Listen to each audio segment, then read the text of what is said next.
نہیں اکبر، ان نصائح سے میں تنگ آ چکا ہوں۔ اب اس کمینہ صفت شخص کو بتانا ہی ہوگا کہ دل آزاری کی سزا کیا ہوتی ہے، بزرگوں کی شان میں گستاخانہ کلمے استعمال کرنے کا نتیجہ کیا ہوتا ہے۔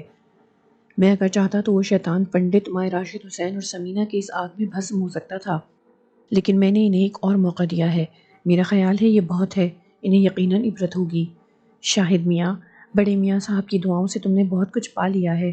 میں جانتا ہوں کہ تمہارے پاس موکلوں کی ایک پوری فوج موجود ہے، تم جسے چاہو نقصان پہنچا سکتے ہو، مگر ان باتوں سے اول تو تمہاری بزرگی پر حرف آئے گا، پھر تمہارے عقیدت مند بھی تم سے کترانے لگیں گے۔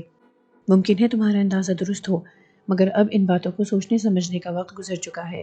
میں نے بڑی سنجیدگی سے جواب دیا۔ میں مانے لیتا ہوں شاہد میاں، لیکن پولیس افسران کو تم کس طرح مطمئن کر سکو گے؟ وہ تمہارے خلاف کارروائی بھی کر سکتے ہیں۔ پولیس؟ میں نے قدرے نفرت سے کہا۔ ہاں، وہ میرے خلاف بہت کچھ کر سکتے ہیں، لیکن یاد رکھو، اگر انہوں نے زیادتی سے کام لیا تو مجھے انہیں کوئی معقول سبق دینا پڑے گا۔ میرا خدا اس بات کا شاہد ہے کہ میں نے ابھی تک کسی کو جانی نقصان نہیں پہنچایا۔ میرا کوئی عمل ایسا نہیں جس میں میرے کسی ذاتی غرض کو دخل ہو۔ ابھی میرے اور اکبر کے درمیان گفتگو کا سلسلہ جاری تھا کہ وہی ایس پی غصے سے بھرا ہوا اندر داخل ہوا اور مجھے قہر آلود نظروں سے دیکھنے لگا۔ اس کے چہرے سے ظاہر ہو رہا تھا کہ اس وقت وہ بڑے تذبذب کی حالت میں ہے۔ میں مطمئن انداز میں بیٹھا رہا۔ کچھ توقف کے بعد وہ مجھے مخاطب کر کے بولا، کیا تمہیں اس بات کا علم ہے کہ کسی نے پنڈت اونکار ناتھ جی کی حویلی کو آگ لگا دی ہے؟ میں نے مسکراتے ہوئے طنزیہ جواب دیا، جب تم نے مجھے یہاں نظر بند کر رکھا ہے تو بھلا مجھے کیسے معلوم ہو سکتا ہے کہ باہر کیا ہو رہا ہے؟ تم مجھے بیوقوف نہیں بنا سکتے مسٹر شاہد۔ ایس پی ماتھور نے کچی گولیاں نہیں کھیلی ہیں۔ میں خوب سمجھتا ہوں کہ پنڈت جی کی حویلی میں آتشزدگی کیوں کر ہوئی۔ اس میں بھی تمہاری کسی سیوک کا ہاتھ ضرور شامل ہے۔ ایس پی کے لہجے میں گھن گرج ضرور تھی، لیکن میں محسوس کر رہا تھا کہ وہ مجھ سے کچھ مرعوب بھی ہے۔ چنانچہ میں نے مسکرا کر جواب دیا، ماتھور جی، تم مجھ سے کچھ پوچھنے کی بجائے اپنے پنڈت اونکار ناتھ سے کیوں نہیں دریافت کرتے کہ یہ حرکت کس نے کی ہے؟ ہو سکتا ہے وہ اپنے کالے علم کے ذریعے تمہیں حقیقت سے آگاہ کر دے۔ مسٹر شاہد، تم زیادتی کر رہے ہو۔ تم ہمارے پنڈت اور پجاریوں پر کیچڑ نہیں اچھال سکتے۔ تمہیں اس حرکت پر پچھتانا ہوگا۔ میرا ایمان ہے ماتھور جی کہ خداوند کریم کو جو منظور ہوتا ہے وہ ضرور پورا ہو کر رہتا ہے۔ میں نے ایس پی کی بوکھلاہٹ سے قدرے لطف اندوز ہوتے ہوئے کہا، انسان کی کیا مجال کہ وہ قانون قدرت میں رخنہ اندازی کر سکے؟ بکواس بند کرو۔ ماتھور آپے سے باہر ہو گیا۔ میں تمہیں حوالات میں بند کر کے سڑوا بھی سکتا ہوں۔ ماتھور کے منہ سے بیہودہ کلمات سن کر مجھے غصہ آ گیا۔ میں نے زبان بندی کا عمل پڑھ کر اس کی جانب دم کیا تو وہ بولتے بولتے یکلخت خاموش ہو گیا۔ اس کی حالت مضحکہ خیز ہو گئی۔ اس کے ہونٹ ہل رہے تھے لیکن آواز ندارت تھی۔ دوسرے ہی لمحے وہ خوفزدہ نظر آنے لگا۔ اس کی آنکھوں سے بے بسی جھانک رہی تھی۔ اس نے واپس جانے کے ارادے سے گھومنے کی کوشش کی، لیکن اس کے قدم جیسے زمین سے جکڑ کر رہ گئے تھے۔ اس کیفیت نے اس کی رہی سہی عقل بھی خبت کر دی۔ اس نے گھبرائے ہوئے انداز میں ان دو سپاہیوں کو کمرے سے باہر جانے کا اشارہ کیا جو اس کے ساتھ آئے تھے اور اس کے پیچھے ہاتھ باندھے کھڑے تھے۔ سپاہی باہر نکل گئے تو اس نے میری طرف رحم طلب نظروں سے دیکھا اور ہاتھ جوڑ دیے۔ ماتھور سے میری کوئی دشمنی نہیں تھی، میں اسے صرف اس کی بد کلامی پر تھوڑی سی سرزنش کرنا چاہتا تھا۔ چنانچہ جب اس نے میرے سامنے ہاتھ جوڑے تو میں نے بڑی نرمی سے کہا، جاؤ ماتھور جی، آئندہ اس بات کا دھیان رکھنا کہ اللہ والوں کو چھیڑنے اور ان سے بد کلامی کرنے کا انجام اچھا نہیں ہوتا۔ تمہارے لیے اتنی ہی نصیحت کافی ہے۔ میرا یہ کہنا تھا کہ ماتھور کی قوت گویائی دوبارہ واپس آ گئی۔ اس نے سہمے ہوئے لہجے میں بوکھلا کر میرا شکریہ ادا کیا، پھر الٹے قدموں دروازے سے باہر نکل گیا۔ اکبر ابھی تک پیدا ہونے والی صورتحال سے بڑا متاثر نظر آ رہا تھا۔ میں نے اکبر کو سمجھاتے ہوئے کہا، تم پریشان مت ہو اکبر، اب ماتھور جی دوبارہ میرے خلاف ایک لفظ کہنے کی ہمت نہیں کریں گے۔ اکبر نے اس بات میں گردن کو جنبش دی، پھر برابر والے کمرے میں چلا گیا۔ میں کمر سیدھی کرنے کی غرض سے اسی کاؤچ پر نیم دراز ہو گیا جس پر میں نے رات گزاری تھی۔ میرا ذہن پنڈت اونکار ناتھ میں الجھا ہوا تھا۔ میری خواہش تھی کہ وہ اپنی حماقتوں کو محسوس کرے اور میرے پاس آ کر غلطیوں اور غلط فہمیوں کا اعتراف کرے۔ اسی وجہ سے میں نے ابھی تک اسے کچھ طرح دے رکھی تھی۔ البتہ راشد حسین اور سمینہ کے لیے میرے دل میں رعایت کی کوئی گنجائش نہیں تھی، مگر مجھے رشیدہ کی واپسی کا انتظار تھا۔ میں چاہتا تھا کہ ان پر مصائب کا سلسلہ اتنا ہی طویل ہو جتنا اس خاندان کی وجہ سے مجھ پر ہوا تھا۔ میں لاکھ کوشش کے باوجود بیرسٹر راشد حسین کے مظالم کو نہ بھلا سکا تھا۔ مجھے اکبر کا خیال بھی تھا، میری ہی وجہ سے بیچارہ راندہ درگاہ ہوا تھا۔ میں چاہتا تھا کہ اس کی آسودہ حالی کے لیے بھی کچھ کروں۔ ابھی مجھے نیم دراز ہوئے زیادہ دیر نہ گزری تھی کہ اچانک ابوالحسن میرے سامنے نمودار ہوئے۔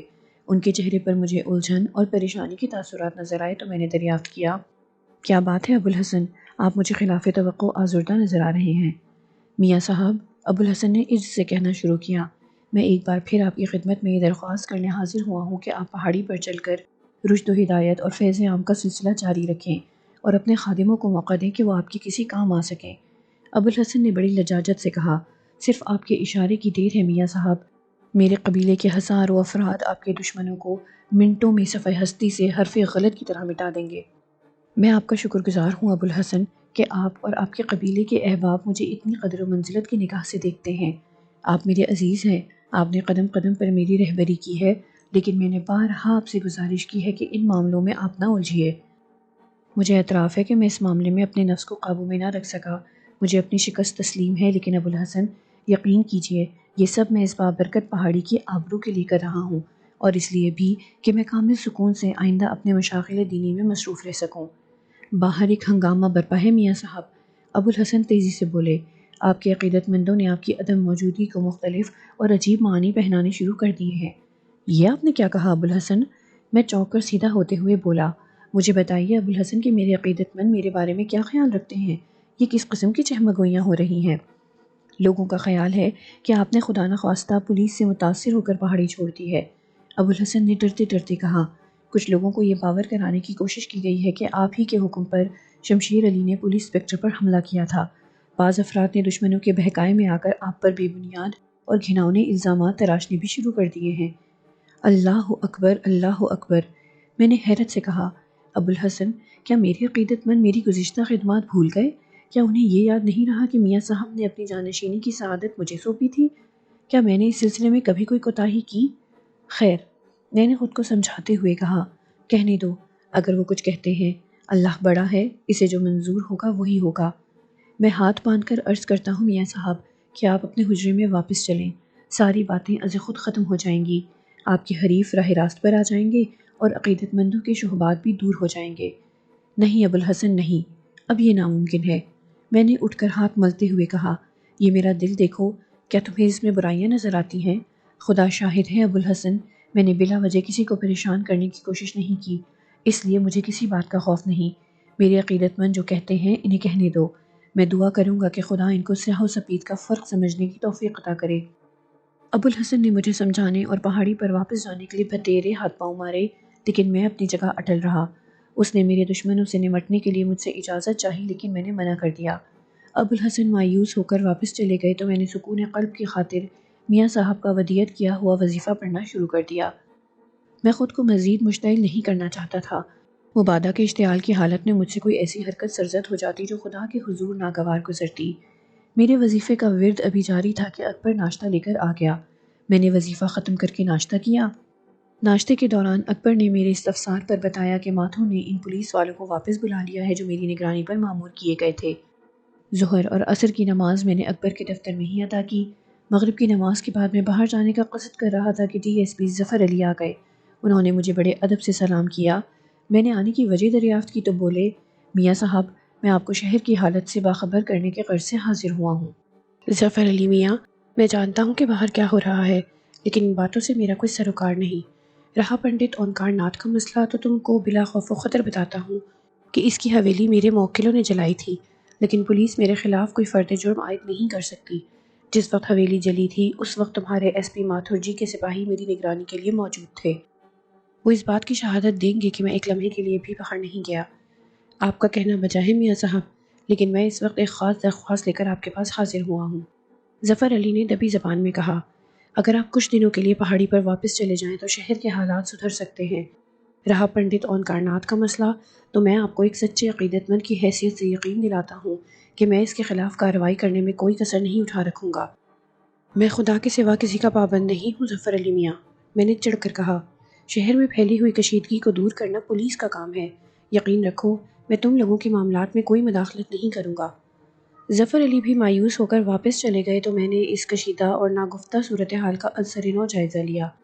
پولیس کے دباؤ میں آ کر اپنے تمام اقدام واپس لینے کا مطلب تھا کہ پولیس مسلمانوں کے معاملے میں ہمیشہ یہ وتیرہ اختیار کرتی۔ میں سوچنے لگا کہ میرا اگلا قدم کیا ہونا چاہیے۔ مجھے اکبر کا خیال آ گیا۔ وہ صبح مجھ سے اجازت لے کر دوسرے کمرے میں گیا تھا لیکن ابھی تک واپس نہیں آیا۔ دوپہر کا کھانا اس کے ایک چپراسی نے مجھے کھلایا تھا۔ اکبر کی عدم موجودگی سے میرا ماتھا ٹھنکا۔ میں نے اٹھ کر دوسرے کمرے میں جھانکا تو وہاں کوئی موجود نہ تھا، دفتر بند پڑا تھا۔ اکبر کہاں جا سکتا ہے؟ میں نے سوچا۔ پھر میرے ذہن میں مختلف شبہات سر اکھاڑنے لگے۔ جوں جوں وقت گزرتا گیا میری بے چینی اور الجھن میں اضافہ ہوتا گیا۔ عشاء کا وقت آیا تو میں نے اضطراب کے عالم میں نماز ادا کی۔ چپراسی کے ذریعے میں نے روحوں کو بلانے کے لیے مختلف قسم کے لوازم، آگ اور خوشبو منگوائی اور پھر الماس کی روح کو طلب کرنے والا وظیفہ شروع کر دیا۔ الماس کی روح جلد ہی میری طلبی پر حاضر ہو گئی۔ میں نے اس سے اکبر کے بارے میں دریافت کیا تو وہ باادب بولی، اے نیک بزرگ، آپ کے دوست کو اون کائنات کے کالے علم کے بیروں نے اغوا کر لیا ہے۔ الماس! اس کا نام میرے ہونٹوں سے نکل نہیں رہا تھا۔ مجھے بتاؤ کہ اکبر اس وقت کہاں ہے اور وہ مردود نابکار پنڈت مجھے کہاں مل سکتا ہے؟ اون کائنات بیرسٹر راشد حسین اور سمینہ کو لے کر ایک مقامی مندر میں مقیم ہے جہاں پولیس کا کڑا پہرا لگا ہوا ہے۔ پجاریوں کو بھی مندر میں جانے کی اجازت نہیں مل رہی۔ الماس اتنا کہہ کر خاموش ہو گئی تو میں اس پر اور مشتعل ہو گیا۔ اس کا جواب ادھورا تھا۔ میں نے اسے شدید غصے کی حالت میں مخاطب کر کے کہا، الماس، تم نے اکبر کے بارے میں مجھے یہ نہیں بتایا کہ وہ کس مقام پر قید کیا گیا ہے۔ یہ تم غیر واضح جوابات کیوں دے رہی ہو؟ مجھے حالات سے پوری طرح باخبر کرو۔ حضرت، میں آپ کی تابع ہوں۔ الماس نے یہ کہہ کر سر جھکا دیا۔ میں نے خود کو سنبھالا اور اس سے کہا، الماس، جاؤ اور اکبر کو رہا کر کے میرے پاس حاضر کرو۔ الماس نے نظریں نیچی کر کے کہا، اے عالی مرتبہ بزرگ، میں آپ کے احکام کی تابع ہوں لیکن اکبر کی رہائی کے سلسلے میں معذور ہوں۔ وجہ؟ الماس، وجہ؟ اے بزرگ، اون کائنات کالے علم اور سفلی علم جیسے ناپاک علم میں دور دور تک مشہور ہے۔ اس نے اپنی دیوی دیوتاؤں سے پرارتھنا کی ہے کہ وہ اس کی سہایتا کریں۔ کالی نے اس کی درخواست قبول کر لی ہے اور اب میں ان بیہودہ تفصیلات میں نہیں جانا چاہتا الماس، مجھے اکبر کا پتہ درکار ہے۔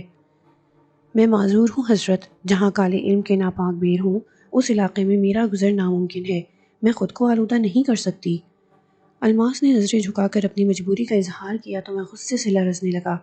چنانچہ میں نے اسے غضبناک نظروں سے گھورتے ہوئے کہا، الماس، کیا میں یہ سمجھوں کہ تم نے میرے احکام سے انکار کی جرات کی ہے؟ کیا تمہیں نہیں معلوم کہ پہاڑی سے نیچے آنے میں میرا مقصد کیا ہے؟ کیا تم نہیں جانتی کہ انکار کرنے کے بعد تم کس سزا کی مستجب ہو رہی ہو؟ جاؤ، تم نے میرے حکم سے انکار کی جرات کیسے کی؟ میں تمہیں حکم دیتا ہوں کہ تم اس علاقے میں جاؤ جہاں اکبر موجود ہے۔ میرے دوست کی بازیابی کا کام تمہیں سر انجام دینا ہوگا۔ انکار کا لفظ اب تمہاری زبان پر نہیں آنا چاہیے۔ الماس نے سہمی ہوئی نظروں سے میری سمت دیکھا، پھر خاموشی سے گردن جھکا لی۔ میں کچھ دیر تک اس کے جواب کا انتظار کرتا رہا لیکن جب الماس نے کوئی کلام نہ کیا تو میں نے اسی لہجے میں مخاطب کیا، الماس، میں تمہارے جواب کا منتظر ہوں۔ اے نیک بزرگ، میں اکبر کی بازیابی کے سلسلے میں مجبور اور بے بس ہوں۔ تم گستاخی کر رہی ہو، میں تمہیں اس کی سزا ضرور دوں گا۔ کیا تم نے ان طوطوں کو نہیں دیکھا جو میرے حجرے میں موجود ہیں؟ نہیں نہیں بزرگ، میں معافی چاہتی ہوں لیکن میں مجبور ہوں۔ میں نے اس کی بات نہیں سنی اور طیش میں آ کر ایک عمل پڑھا۔ الماس کی روح ایک لمحے میں غائب ہو گئی۔ مجھے یقین تھا کہ وہ جلد ہی میرے پاس کسی اور صورت میں اپنی گستاخی کی معافی مانگنے آئے گی۔ اس وقت میرا عالم عجیب تھا، کوئی بات سمجھ میں نہیں آتی تھی۔ میرے حواس معطل ہو چکے تھے اور میں ایک بزرگ سے ایک عام شخص بن گیا تھا۔ مجھے اکبر کے اغوا نے چڑچڑا کر دیا تھا۔ میں غصے میں پھونکا جا رہا تھا۔ کچھ دیر تک میں اسی کیفیت سے دوچار رہا، پھر میں نے ایک اور وظیفہ پڑھا اور اس مندر کو نظر آتش کر دیا جہاں اون کائنات راشد حسین اور سمینہ کے ساتھ چھپا ہوا تھا۔ اس کے بعد میں نے کشف کیا تو درمیانی رکاوٹیں چھٹ گئیں۔ میری نظر جلے ہوئے مندر پر تھی لیکن مجھے یہ دیکھ کر سخت تعجب ہوا کہ اون کائنات اس بار بھی راشد حسین اور سمینہ کو ساتھ لے کر مندر سے نکل گیا تھا۔ راشد حسین بری طرح بوکھلایا ہوا تھا۔ اس نے خوفزدہ لہجے میں اون کائنات کو مخاطب کرتے ہوئے کہا، پنڈت جی، بھگوان کے لیے، شاہد علی کے لیے کچھ کرو ورنہ ہم کب تک آگ کے شعلوں سے یوں جان بچاتے پھریں گے۔ دھیرج راشد حسین، دھیرج، اون کائنات نے غصے سے تل ملا کر جواب دیا۔ میں دیکھوں گا کہ وہ مجھ پر کتنے وار اور کر سکتا ہے۔ میرے بیر اسے جلد موت کے گھاٹ اتار دیں گے۔ یہ بچوں کا کھیل جلد ہی ختم ہو جائے گا۔ اون کائنات اور راشد حسین مندر کے باہر کھڑے ان باتوں میں مصروف تھے کہ میں نے دیکھا ہندو اور مسلموں کے دو گروہ نمودار ہو کر آپس میں برسر پیکار ہو گئے۔ ہندوؤں کا خیال تھا کہ مقدس عمارت کو مسلمانوں نے آگ لگائی ہے، لہٰذا کشیدگی کا پیدا ہونا لازم تھا۔ میرے دیکھتے ہی دیکھتے دونوں گروہ جنگلی درندوں کی طرح ایک دوسرے پر ٹوٹ پڑے۔ کئی خنجر مختلف سمت سے لہرائے اور متعدد بے گناہ افراد خون میں نہا کر لوٹ پوٹ ہو گئے۔ اس صورتحال کو دیکھ کر میں چونکا۔ میں نے آنکھیں کھول دیں۔ میرے ذہن میں اب بھی زخمیوں کی چیخ و پکار گونج رہی تھی۔ میں محسوس کر رہا تھا کہ مرنے والوں کا خون میری گردن پر ہے، لیکن میں مجبور تھا۔ اکبر کے اغوا کی واردات نے مجھے دیوانگی کی سرحدوں پر لا کھڑا کیا تھا۔ میں یہ بتانا بھول گیا کہ میں نے اکبر کی حالت اور اس کی قید کے مقام کے تعین کے لیے بھی کشف کرنے کی کوشش کی، لیکن کامیاب نہ ہو سکا۔ یہی وجہ تھی کہ میں ہوش و حواس کھو بیٹھا۔ میں نے مندر کو نظر آتش کر دیا اور اس کے نتیجے میں یہ ہولناک فساد واقع ہوا۔ حالات تیزی سے بگڑ رہے تھے اور میرے پاس اس کے سوا کوئی چارہ نہ تھا کہ میں انتہا پسندانہ اقدام کروں۔ میں اسی شش و پنج میں اٹھ کر کمرے میں ٹہلنے لگا۔ میں ہر قیمت پر اکبر کو اونکارناتھ کے بیروں کے جنگل سے بچانا چاہتا تھا۔ ابھی میں اپنے اگلے اقدام کے بارے میں سوچ ہی رہا تھا کہ مان میری نظر در شہوار پر پڑی جو میری نظروں کے سامنے موجود تھی۔ اس کے معصوم چہرے پر ان گنت سوال تھے۔ اس وقت در شہوار کو اپنے قریب دیکھ کر نہ جانے کیوں مجھے تقویت محسوس ہوئی۔ میں نے اسے مخاطب کر کے کہا، دری، تم یہاں کیسے آ گئی؟ میں کبھی نہ آتی، لیکن آپ کی اضطراب نے مجھے یہاں آنے پر مجبور کر دیا۔ میں آپ کو اس کیفیت میں تنہا نہیں چھوڑنا چاہتی۔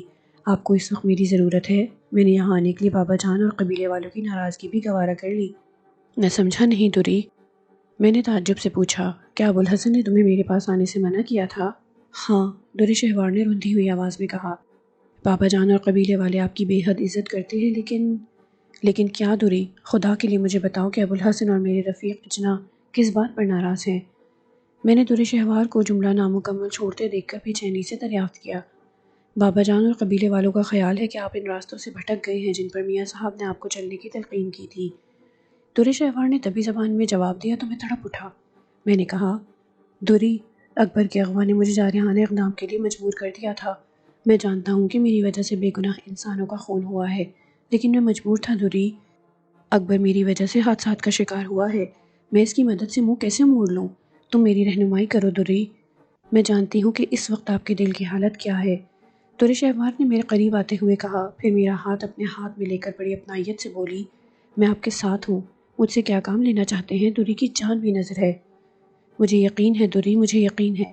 میں نے در شہوار کے ہاتھ کو جوش سے تھامتے ہوئے کہا، دری، میں اکبر کی بازیابی کے لیے بے چین ہوں۔ میں نے روح الماس سے مدد چاہی تھی، لیکن اس نے اپنی معذوری ظاہر کر دی۔ چنانچہ میں غصے کی حالت میں بھڑک اٹھا، خدا مجھے معاف کرے۔ پھر میں نے اسے پوری تفصیل کے ساتھ صورتحال سے آگاہ کیا۔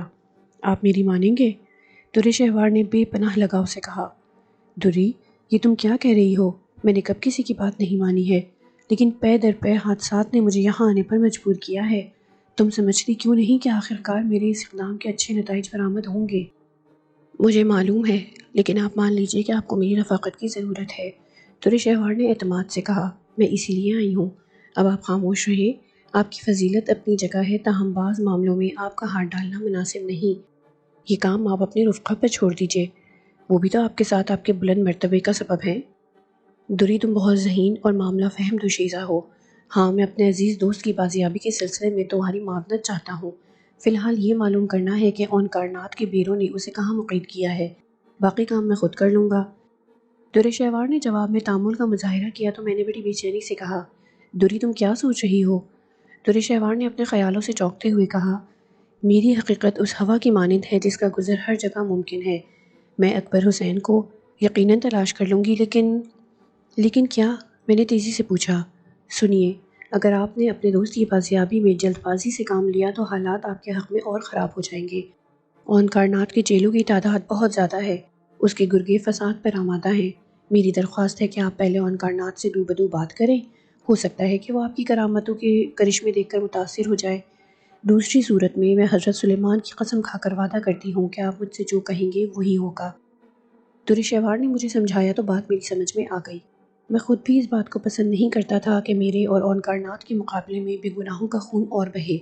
میں نے سوچ کر کہا، دری، اگر تم کہتی ہو تو میں اونکارناتھ سے روبرو گفتگو کرنے کو بھی تیار ہوں، لیکن کیا میرا اور اس کا آمنا سامنا مناسب ہوگا؟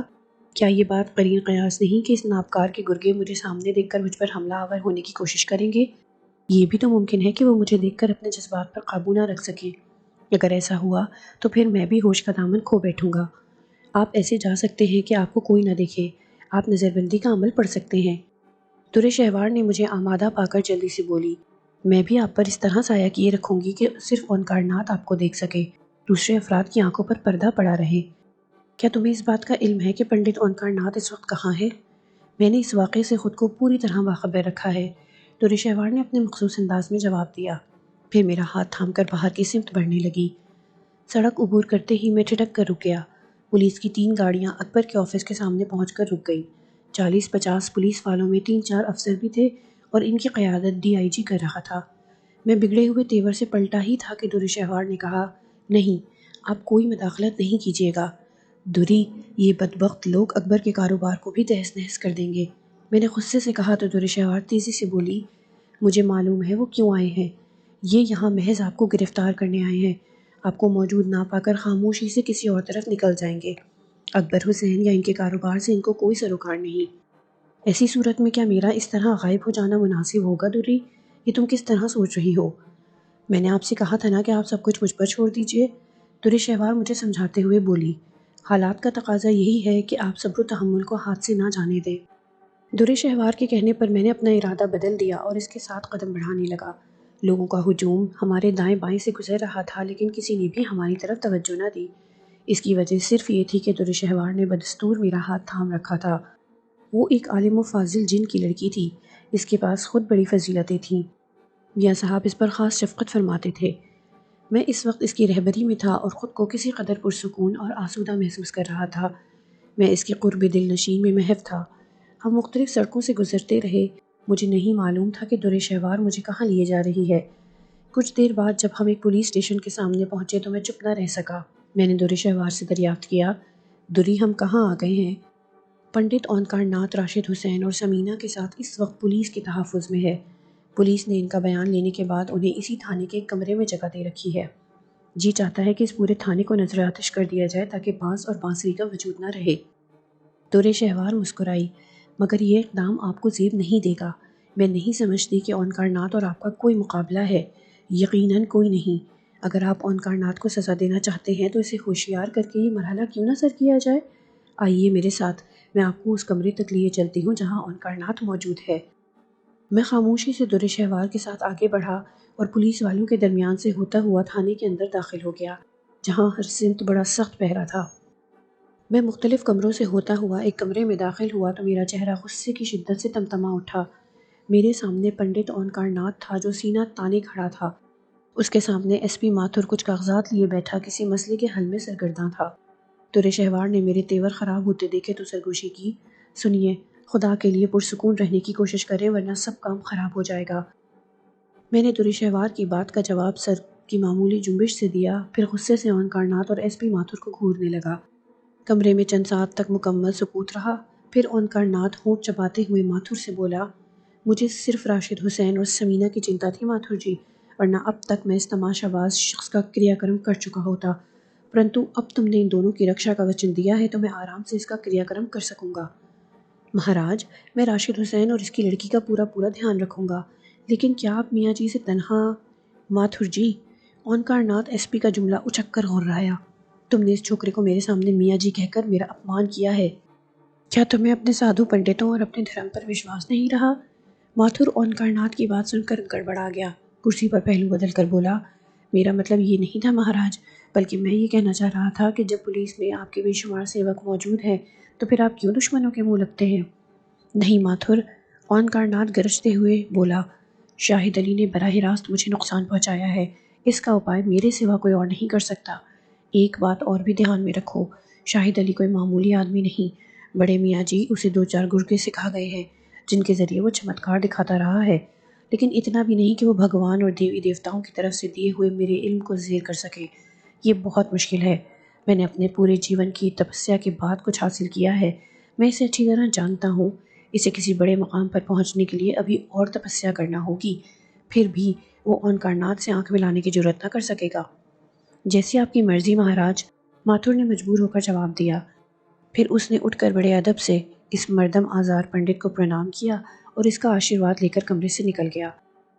ماتھر کے جانے کے بعد اونکار ناتھ کچھ دیر تک کمرے میں بے چینی سے ادھر ادھر گھومتا رہا، پھر وہ ایک کرسی پر براجمان ہو گیا۔ اس کی نظروں میں تشویش اور الجھن کے تاثرات عیاں تھے۔ میں اس کے بالکل سامنے کھڑا تھا لیکن وہ مجھے دیکھنے سے قاصر تھا۔ پھر جیسے ہی دور شہوار نے میرا ہاتھ چھوڑا، اونکار ناتھ نے مجھے دیکھ لیا۔ وہ اس طرح اچھل کر کھڑا ہوا جیسے کسی زہریلے بچھو نے اسے ڈنک مار دیا ہو۔ وہ حیرت زدہ نظروں سے مجھے دیکھنے لگا۔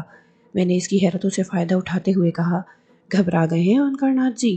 مجھے معلوم ہے کہ آپ اس وقت یہاں میری آمد پر یقیناً ششدر ہوں گے، لیکن اگر آپ نے اس متبرک پہاڑی کی عظمت و حرمت کو محسوس کر لیا ہوتا تو شاید آپ کی یہ حالت نہ ہوتی۔ سامنے کھڑے باتیں کر رہے ہو؟ اونکارناتھ کا لہجہ تضحیک آمیز تھا۔ میں تم جیسے نادانوں پر توجہ نہیں دیتا، لیکن بچہ اگر بگڑ جائے تو اسے سیدھا کرنا ضروری ہوتا ہے۔ تم بڑی غلط فہمیوں کا شکار ہو پنڈت جی، میں نے اونکارناتھ کو گھورتے ہوئے کہا۔ میں تم سے پھر درخواست کرتا ہوں کہ اسے آخری موقع سمجھو، اگر سدھر سکو تو ٹھیک ہے، ورنہ کیا ہو سکتا ہے یہ تم نہیں جانتے۔ اپنے بارے میں تمہارا کیا خیال ہے؟ کیا تمہیں وشواس ہے کہ تم یہاں سے زندہ بچ کر جا سکو گے؟ مومن موت سے کبھی نہیں ڈرتا اونکارناتھ، لیکن مجھے یقین ہے کہ میری موت کم از کم تمہارے جیسے پاپی کے ہاتھوں کبھی نہیں ہوگی، میں نے اس بار سرد لہجے میں کہا۔ البتہ میں یہ ضرور سوچ رہا ہوں کہ کہیں تمہاری گستاخی اور چرب زبانی مجھے تمہیں کچھ سمجھانے پر مجبور نہ کر دے۔ اچھا، تم بہت بڑھ کر باتیں کر رہی ہو شاہد علی، اونکارناتھ تیوری پر بل ڈال کر بولا۔ کیا دنیا سے تمہارا دل بالکل ہی اچاٹ ہو گیا ہے چھوٹے میاں صاحب؟ محمل باتوں میں وقت مت ضائع کرو اونکارناتھ، میں نے فیصلہ کن لہجے میں کہا۔ میں تم سے صرف یہ کہنے آیا ہوں کہ اکبر کو میرے حوالے کر دو اور مجھ سے وعدہ کرو کہ آئندہ تم کبھی میرے معاملات میں دخل انداز ہونے کی کوشش نہیں کرو گے۔ اگر میں تمہاری باتیں ماننے سے انکار کر دوں تو؟ اونکارناتھ نے مسکراتے ہوئے کہا تو مجھے غصہ آ گیا۔ قریب تھا کہ میں اس پر کوئی وار کر بیٹھتا کہ دور شہوار نے، جو میرے ساتھ ہی موجود تھی، جلدی سے کہا، نہیں نہیں، خدا کے لیے صبر سے کام لیجئے، اس تھانے پر کچھ مسلمان افسر بھی تعینات ہیں، اگر آپ نے اونکارناتھ کے ساتھ کچھ کیا تو اس کا الزام ان بیچاروں پر عائد کیا جائے گا، حالات قابو میں آنے کے بجائے اور خطرناک صورت اختیار کر لیں گے، پولیس کے درمیان بھی فرقہ وارانہ فسادات شروع ہو جائے گا۔ دور شہوار کے مشورے نے میرے غصے کو نرم کر دیا، میں نے خون کا گھونٹ پیتے ہوئے کہا، سنو اونکارناتھ، میں اس وقت یہاں سے جا رہا ہوں، لیکن تمہیں اتنا باور کرانا ضروری سمجھتا ہوں کہ اب پہاڑی والے میاں صاحب سے کسی رواداری کی توقع مت رکھنا، تم دیکھو گے کہ سکون کا ایک لمحہ تمہارے لیے کس قدر محال ہو جائے گا۔ مورکھ، اس سمے کے آنے سے پہلے ہی میں تجھے جلا کر بھسم کیے دیتا ہوں، اونکارناتھ نے غصے سے کہا۔ اونکارناتھ نے اتنا کہہ کر اپنے گلے میں پڑی ہوئی مالا اتار کر تیزی سے میری طرف پھینکی، لیکن ٹھیک اسی وقت دور شہوار لپک کر درمیان میں آ گئی۔ اس کے بعد جو کچھ ہوا مجھے اس پر حیرت تھی۔ مالا نے دور شہوار کے جسم سے ٹکرا کر بڑی سرعت کے ساتھ اس کے جسم کے گرد زنجیر کی صورت میں پھیلنا شروع کر دیا تھا۔ میرے دیکھتے ہی دیکھتے دور شہوار ان زنجیروں میں جکڑ گئی، لیکن دوسرے ہی لمحے وہ زنجیریں ٹوٹ گئیں۔ اونکارناتھ نے حیرت بھری نظروں سے اس انجام کو دیکھ رہا تھا۔ دور شہوار اسے نظر نہیں آ رہی تھی، لیکن زنجیروں کے ٹوٹنے نے اسے ضرور بوکھلا دیا تھا۔ اسے یقیناً اپنے منتر کے اس عجیب و غریب توڑ کی امید نہ تھی۔ میں کچھ کہنے کا ارادہ کر ہی رہا تھا کہ دور شہوار نے لپک کر میرا ہاتھ تھام لیا اور بڑی لجاجت سے بولی، اس وقت کسی جوابی کارروائی سے کوئی نتیجہ برآمد نہیں ہوگا۔ دور شہوار کا میرا ہاتھ تھامنا تھا کہ میں پھر اونکارناتھ کی نظروں سے اوجھل ہو گیا۔ وہ اس بات پر اور بوکھلا اٹھا اور آنکھیں پھاڑ پھاڑ کر ادھر ادھر دیکھنا شروع کر دیا۔ میں دور شہوار کے مجبور کرنے پر اس کے ساتھ قدم اٹھاتا تھانے سے باہر آ گیا، جہاں سنگی بردار پولیس والے تعینات تھے۔ بہت دیر تک میرے اور دور شہوار کے درمیان کوئی گفتگو نہیں ہوئی، پھر جب ہم تھانے سے خاصی دور ایک غیر آباد علاقے کی طرف نکل آئے تو میں نے دور شہوار سے کہا، دوری، تم نے مجھے بڑے سخت امتحان میں مبتلا کیا ہے، تم نے مجھے منع کر کے اچھا نہیں کیا۔ اونکارناتھ کے طرز عمل پر مجھے اس کی سرزنش ضرور کرنا چاہیے تھی، مجھے اس کا احساس ہے، دور شہوار نے بڑی اپنائیت سے کہا۔ پھر وہ بڑے سلجھے ہوئے انداز میں بولی، آئیے، اس وقت آپ میرے ساتھ شہر سے دور ایک ویرانے میں چلیے، آپ کو سکون کی ضرورت ہے، وہاں برسوں سے ایک غیر آباد مسجد آپ کی منتظر ہے، وہاں آپ اطمینان سے آئندہ اقدام اور اکبر کی بازیابی کے متعلق سوچ سکتے ہیں۔ اس نے مجھ سے ویرانے میں چلنے کی درخواست کی تو میں نے سوچے سمجھے بغیر آمادگی ظاہر کر دی۔ میں اپنے خیالات میں مستغرق اس کے ہمراہ قدم بڑھاتا رہا۔ میں اب کچھ کھویا ہوا تھا کہ راستے کی دوری اور ماحول سے بالکل بے نیاز تھا۔ دور شہوار کے دوبارہ ہم کلام ہونے پر جب میں چوکا تو دیکھا کہ اس وقت ایک ویرانے میں ایک پوسیدہ مسجد کے دروازے کے سامنے کھڑا ہوں۔ دور دور تک آبادی کا نام و نشان نہ تھا۔ یہ جگہ مجھے بے حد پسند آئی۔ میں تنہائیوں اور ویرانیوں کا عادی تھا۔ وہاں جا کر میں نے خدا کا شکر ادا کیا اور دور شہوار کے ساتھ مسجد کے اندر داخل ہو گیا، جہاں ہر سو تاریکی مسلط تھی۔ ماں نے اس اندھیرے میں اجالا پھیلا تو میں نے دیکھا کہ دور شہوار ایک طاق کے قریب کھڑی مومی شمع روشن کر رہی ہے۔ وہ شمع وہاں پہلے سے موجود تھی یا ممکن ہے دور شہوار نے اس کا بندوبست کیا ہو۔ روشنی میں مسجد کا اندرونی حصہ نظر آیا تو مجھے بڑا تعجب ہوا۔ وہ جگہ صاف ستھری تھی اور فرش پر ایک اجلی دری اور گاؤ تکیہ موجود تھا۔ میں نے دور شہوار کی طرف دیکھا تو وہ مسکرا کر بولی، لیجئے، اب آپ اطمینان سے بیٹھیے، میں نے پہلے ہی سے ان تمام چیزوں کا بندوبست کر رکھا تھا۔ آپ کو یہاں کسی قسم کی تکلیف نہیں ہوگی۔ آپ جس چیز کی خواہش کریں گے وہ پیش کر دی جائے گی۔ میں جانتا ہوں دوری کہ تم کیا کچھ کر سکتی ہو، لیکن ہمیں سکون سے بیٹھنے کی بجائے اکبر کی طرف توجہ دینی چاہیے۔ کیا تم جانتی ہو کہ اکبر حسین کو انکارنات کے بیروں نے کہاں مقید کیا ہے؟ میں پہلی فرصت میں اپنے عزیز دوست کو اس اذیت سے نجات دلانے کا خواہش مند ہوں۔ دور شہوار میری بات سن کر سنجیدہ ہو گئی، پھر کوئی جواب دیے بغیر وہ آنے واحد میں میری نظروں سے غائب ہو گئی۔ اس خیال سے کہ وہ اکبر کا پتہ لگانے کی غرض سے گئی ہے، میں آگے بڑھ کر دری پر بیٹھ گیا جس پر ایک اجلی چاندی کا فرش تھا، اور میں نے سجدے کی حالت میں خود کو زمین پر گرا دیا۔ میرا اندازہ غلط نہیں تھا۔ دور شہوار جلد ہی واپس آ گئی۔ پھر قبل اس کے کہ میں اس سے کوئی سوال کرتا، اس نے خود ہی پہل کر دی۔ آپ کا دوست اس وقت بھوٹان کی پہاڑیوں پر ایک غار میں قید ہے، جہاں اونکارنات کے بیر اس کی نگرانی کر رہے ہیں۔ اونکارنات نے وہاں بڑی سخت ناکہ بندی کر دی ہے۔ اس غار کے ارد گرد حصار کھینچ دیا گیا ہے تاکہ دوسری طاقتیں اس کی مدد نہ کر سکیں۔ مجھے خدا کی ذات پر بھروسہ ہے دوری، میں اپنے اکبر کو ضرور ان پریشانیوں سے نجات دلاؤں گا۔ دور شہوار کی زبانی اکبر کے بارے میں تفصیلات معلوم ہو جانے کے بعد میں نے اٹھ کر تیمم کیا، پھر اس مسلح پر آ بیٹھا جو فرش پر ایک جانب موجود تھا۔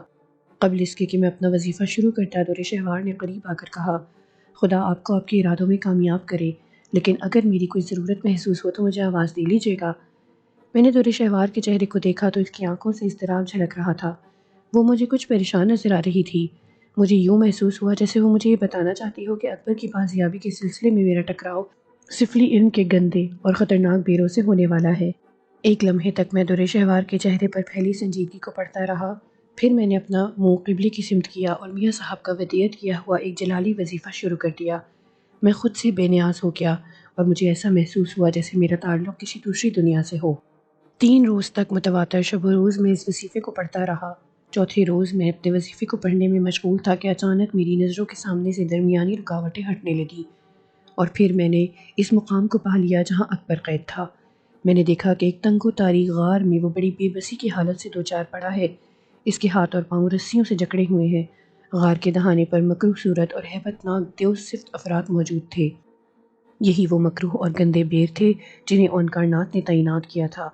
اکبر کو اس بے چارگی کے عالم میں دیکھ کر مجھ پر عالم وحشت طاری ہو گئی۔ میں نے بہت آہستہ سے آواز دی، میرے دوست، میں تمہارے پاس موجود ہوں، کیا تم سن رہے ہو؟ لیکن اکبر نے میری آواز نہیں سنی۔ وہ غار کے اندر بندھا بیٹھا سہمی سہمی نگاہوں سے دہانے کی سمت دیکھ رہا تھا۔ میں نے اسی عالم محویت میں آگے بڑھ کر اکبر کے قریب جانا چاہا تو اچانک مجھے ایسا محسوس ہوا جیسے کسی نے میرا بازو پکڑ کر مجھے روک لیا ہو۔ میں نے اس مداخلت پر غصے کی حالت میں گھوم کر دیکھا تو ایک سفید ریش بزرگ کو اپنے قریب پایا جو سر تا پا سفید لباس میں ملبوس تھے اور ان کے چہرے سے نور برس رہا تھا۔ میں نے ان برگزیدہ بزرگ سے مداخلت کا سبب پوچھنا چاہا، مگر پیشتر اس کے کہ میں کچھ کہتا بزرگ نے مجھے مخاطب کر کے کہا، شاہد میاں، جلد بازی سے کام مت لو، اگر تم نے آگے بڑھنے کی کوشش کی تو ایک پیچیدہ شیطانی جال میں پھنس جاؤ گے۔ لیکن میں اپنے دوست کو ہر قیمت پر نجات دلانے کا فیصلہ کر چکا ہوں۔ میں نے اعتماد سے جواب دیا، یہ گندی اور ناپاک روحیں میری راہ میں حائل نہیں ہو سکتی۔ مقابلے اور جنگ و جدل کے معاملات میں طاقت کے ساتھ عقل اور دانش کا استعمال بھی ضروری ہے۔ بزرگ نے بڑی نرم آواز میں سمجھاتے ہوئے کہا، تم یہیں رکو، میں آگے جا کر تمہارے دوست کو اس قید سے رہائی دلاتا ہوں۔ کیوں؟ کیا میں بذات خود یہ کام سر انجام نہیں دے سکتا؟ کیا میں نے چوڑیاں پہن رکھی ہیں؟ اس بار میں نے قدر برہمی سے بزرگ کو مخاطب کیا تو ان کی کشادہ اور نورانی پیشانی ایک ثانیے کے لیے شکن آلود ہو گئی۔ ان کی نگاہوں سے جلال ٹپکنے لگا، لیکن دوسرے ہی لمحے وہ پرسکون نظر آنے لگے۔ انہوں نے اپنا نرم و نازک ہاتھ جو روئی کے گالے کی طرح تھا میرے شانے پر رکھا اور میری آنکھوں میں آنکھیں ڈال کر بولے، شاہد میاں، بڑے میاں صاحب نے تمہیں علم و فضیلت کے جوہروں سے آراستہ کیا ہے۔ تمہیں خدائے بزرگ و برتر کا شکر گزار ہونا چاہیے کہ میاں صاحب نے دنیا سے پردہ کرنے کے باوجود ابھی تک تمہارے اوپر اپنے التفات کا سایہ کیا ہوا ہے۔ اگر ایسا نہ ہوتا تو؟ بزرگ نے اپنا جملہ نامکمل چھوڑ دیا تو میں نے اصرار کیا کہ وہ کیا کہنا چاہتے ہیں۔ بزرگ کے لہجے نے مجھے خاصا متاثر کر دیا تھا۔ میں نے کہا، حضرت، آپ کچھ کہتے کہتے رک کیوں گئے؟ ظلمت و نور کو پہچاننے کی قدرت پیدا کرو شاہد میاں۔ جو باتیں بین السطور میں ہیں انہیں سمجھنے کی کوشش کرو، تفصیلات میں نہ جاؤ۔ یہ سب بیکار باتیں ہیں، مجھے اس سے زیادہ بتانے کا حکم نہیں۔ کیا میں دریافت کر سکتا ہوں قبلہ کہ آپ کون ہیں؟ میں نے تمام تر انکسار سے پوچھا تو سفید پوش بزرگ نے مسکرا کر جواب دیا، یوں سمجھو کہ میں بھی اس آستانے کا ایک خادم ہوں جو بڑے میاں صاحب کی فضیلت سے موسوم ہے، اور یوں سمجھو کہ مجھے تمہاری رہبری اور مدد کے لیے حکم دیا گیا ہے۔ اکبر حسین اس تمام معاملے میں بے قصور ہے، اس لیے اس کی مدد کرنا میرے اوپر فرض ہے۔ بزرگ نے اتنا کہہ کر ایک بار پھر شانے کو بڑی شفقت سے ساتھ تھپتھپایا، پھر اس غار کی طرف دبدبے کے ساتھ قدم بڑھانے لگے جس میں میرا عزیز دوست قید تھا۔ بزرگ کے تعاقب میں نے بھی قدم اٹھانا چاہا، لیکن میں اپنے مقصد میں کامیاب نہ ہو سکا۔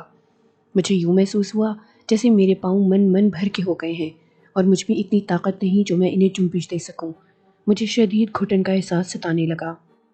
میری نگاہیں بدستور بزرگ کے متحرک جسم پر جمی ہوئی تھیں، جو ہر لمحے غار سے قریب تر ہوتا جا رہا تھا۔